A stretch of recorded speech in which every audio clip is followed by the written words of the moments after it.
شدید مشکلات سے نجات کے لیے ایک وظیفہ۔ مشکلات کسی بھی قسم کی ہوں، مالی مشکلات ہوں، قرض کا بہت زیادہ بوجھ ہو، کسی اور مشکل یا مصیبت کا سامنا ہو اور ان سے نجات کی کوئی صورت نظر نہ آ رہی ہو، ایسے میں مدد کے لیے اللہ کی ذات پر مکمل یقین کے ساتھ یہ وظیفہ پڑھا جائے۔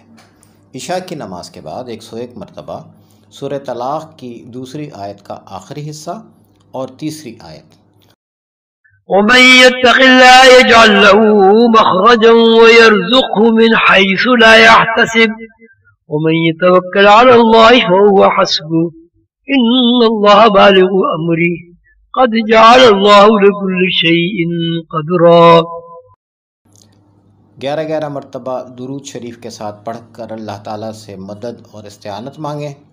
وضو بے وضو کثرت سے اللہ تعالیٰ کے اسما یا حی یا قیوم کا ورد کرتے رہیں۔ انشاءاللہ تھوڑے عرصے میں ہی مطلوبہ جائز مقصد پورا ہو جائے گا۔